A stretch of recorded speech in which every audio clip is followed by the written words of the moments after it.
ಬೆಂಗಳೂರಿನಲ್ಲಿ ಆಪರೇಷನ್ ಮುಕ್ತ ಕಾರ್ಯಾಚರಣೆ ಮುಂದುವರಿತಾ ಇದೆ. ಎರಡನೇ ದಿನದಲ್ಲಿ 105 ಅಕ್ರಮ ಬಾಂಗ್ಲಾ ವಲಸಿಗರು ಪತ್ತೆಯಾಗಿದ್ದಾರೆ. ವೈಟ್ ಫೀಲ್ಡ್ ವಿಭಾಗದಲ್ಲಿ 62 ವಲಸಿಗರು ಪತ್ತೆಯಾಗಿರೋದು. ಎಲೆಕ್ಟ್ರಾನಿಕ್ ಸಿಟಿ ವಿಭಾಗದಲ್ಲಿ 43 ಬಾಂಗ್ಲಾ ವಲಸಿಗರು ಪತ್ತೆಯಾಗಿದ್ದಾರೆ. ಇನ್ನು ವಲಸಿಗರನ್ನ FRRO ಮುಂದೆ ಹಾಜರುಪಡಿಸಿರುವಂಥದ್ದು ಪೊಲೀಸರು. 58 ತಂಡಗಳಿಂದ 58 ಕಡೆಗಳಲ್ಲಿ ಆಪರೇಷನ್ ಮುಕ್ತ ಕಾರ್ಯಾಚರಣೆ ನಡೆಯಿತು. ಎಲೆಕ್ಟ್ರಾನಿಕ್ ಸಿಟಿ ವಿಭಾಗದಲ್ಲಿ 1909 ಜನರ ಪರಿಶೀಲನೆ ಆಗಿದೆ. ಈ ವೇಳೆ 43 ಜನ ಅಕ್ರಮವಾಗಿ ಬಾಂಗ್ಲಾದೇಶದ ವಲಸಿಗರು ಇದ್ರು ಅನ್ನೋದು ಗೊತ್ತಾಗಿದೆ. ವೈಟ್ ಫೀಲ್ಡ್ನಲ್ಲಿ 1035 ಜನರ ಪರಿಶೀಲನೆ ಆಗುತ್ತೆ. ಈ ವೇಳೆ 62 ಜನ ಅಕ್ರಮ ಬಾಂಗ್ಲಾ ವಲಸಿಗರು ಇದ್ದಾರೆ ಅನ್ನೋದು ಗೊತ್ತಾಗಿದೆ. ಸೊ ಈ ಕಾರ್ಯಾಚರಣೆ ಮುಂದುವರಿತಾನೆ ಇದೆ.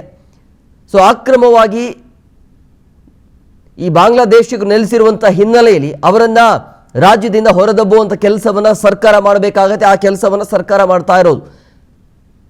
ಅಕ್ರಮ ಅಂತ ಹೇಳಿದ್ರೆ ಯಾವುದೇ ರೀತಿಯಾಗಿ ಇವರ ಕಡೆಯಿಂದ ID ಕಾರ್ಡ್ ಇರೋದಿಲ್ಲ ಅಥವಾ ಪ್ರೂಫ್ ಏನು ಇಲ್ಲ, ನಾವು ರಾಜ್ಯದವರೇ ಅಥವಾ ಈ ಒಂದು ಭಾರತೀಯರು ಅನ್ನೋದು ಅವರ ಹತ್ರ ಯಾವುದೇ ರೀತಿಯ ಪ್ರೂಫ್ ಇರೋದಿಲ್ಲ. ಆದರೂ ಕೂಡ ಅಕ್ರಮವಾಗಿ ಈ ರೀತಿಯಾಗಿ ನೆಲೆಸಿರುವಂಥದ್ದು.